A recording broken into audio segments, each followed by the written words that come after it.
L'adoration est l'attribution aimante de louange à Dieu pour ce qu'il est en lui-même et dans ses œuvres providentielles. C'est la prosternation de notre esprit le plus intérieur devant lui dans la plus profonde humilité et respect profond.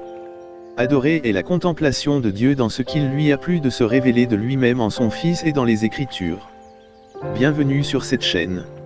Aujourd'hui nous voulons parler de l'adoration. Savez ce qu'est l'adoration? Après avoir suivi cette vidéo, vous serez apte à donner une meilleure description de l'adoration. Tout d'abord abonnez-vous et cliquez sur la cloche de notification afin de ne pas manquer de nos prochaines vidéos. Adorer Dieu, c'est lui accorder toute la valeur qui lui revient. L'adoration, c'est une réponse à Dieu qui se traduit en servant les autres.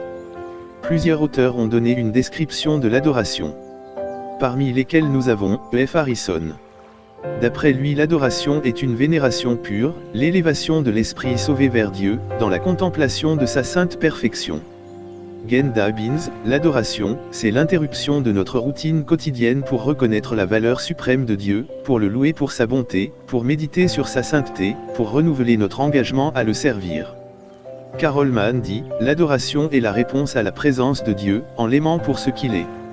Michael Cassidy, l'adoration implique d'attribuer l'absolue majesté, la grandeur et la bonté de Dieu notre Père, pour faire une interruption de notre être intérieur et le tourner vers Dieu dans une totale adoration. Tom Inglis, l'adoration est une conscience permanente de la présence de Dieu et une réponse permanente à Dieu. L'adoration est l'effusion ou le débordement de l'être entier, esprit, âme et corps, avec le sentiment d'une grâce divine dans la présence de Dieu. Geoffrey Wainwright, l'adoration chrétienne implique une rencontre par laquelle Dieu nous parle et nous témoigne son amour, et par laquelle nous lui offrons nos louanges et remerciements, cherchons son pardon et renouvelons nos engagements, demandons son aide et lui confions notre avenir. John Wimber, l'adoration est une expression d'amour entre l'épouse, corps de Christ, et l'époux, Jésus-Christ. L'adoration est l'amour donné librement à Dieu, c'est l'expression de la crainte de Dieu et du respect pour Dieu. Barry Leach, adorer Dieu, c'est se prosterner devant lui et le servir. L'adoration est l'acte par lequel nous déclarons à Dieu que nous l'apprécions, affirmant qu'il était ce qu'il a fait, et lui répondant par la louange, l'adoration, les remerciements et le respect. La meilleure façon de décrire l'adoration est la suivante, l'adoration est la prise conscience de la présence de Dieu et réagir à sa présence avec une expression verbale ou active d'amour et de consécration.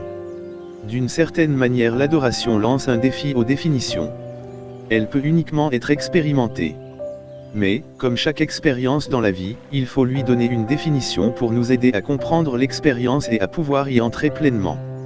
Nous n'apprendrons à expérimenter la présence de Dieu que dans une réalité continue exigeant plus d'efforts et de discipline. Si après quelques suggestions pour nous familiariser avec la présence de Dieu, remémorez-vous la réalité de la présence de Dieu, au fil de la journée essayons de trouver des moyens de secouer notre mémoire pour nous rappeler que Dieu est avec nous. De décider de parler constamment avec Dieu, nous devons prendre la décision de communiquer avec Dieu aussi souvent que possible tout au long de la journée. 3. Si vous oubliez que Dieu est avec vous, confessez-le et poursuivez avec lui, nous ne devons pas permettre à la culpabilité de remplir notre cœur quand nous réalisons que nous avons oublié Dieu, simplement le confesser et continuer. 4. Faites tout, même les tâches courantes, pour le Seigneur, Colossiens 3, 17, 23. Si nous pouvons nous conditionner à faire tout comme pour le Seigneur, nous serons capables de l'impliquer dans toute notre vie. 5. Prenez le contrôle de vos sens pour qu'ils dirigent votre âme vers Dieu, nous devons utiliser les sens que nous utilisons normalement dans la vie, vue, ouïe, goût, toucher et odorat, pour orienter notre attention vers Dieu. 6. Expérimenter Dieu continuellement doit devenir votre but, nous devons arriver au stade où nous faisons accroître la conscience de la présence de Dieu dans notre cœur et où nous décidons sciemment d'expérimenter Dieu autant que possible. L'adoration n'est pas un sport de spectateurs. Elle engage la célébration active de Dieu de la part des participants. Nous voyons dans l'expérience d'Ésaïe, qu'il était un participant actif et non un spectateur passif dans la rencontre qu'il avait avec Dieu. Dans le prochain chapitre, nous allons découvrir que dans l'adoration l'auditoire c'est Dieu, les gens sont les acteurs et le conducteur de louange et le souffleur. Dans la louange, il n'y a pas de place pour les observateurs vautrés dans leurs fauteuils, pas de place pour les milliers de spectateurs assis dans les gradins en regardant la partie, chacun est censé être sur le terrain. Si vous avez aimé, nous vous prions de donner un coup de pouce et de partager avec les autres afin qu'ils puissent aussi bénir. Shalom shalom, à la prochaine.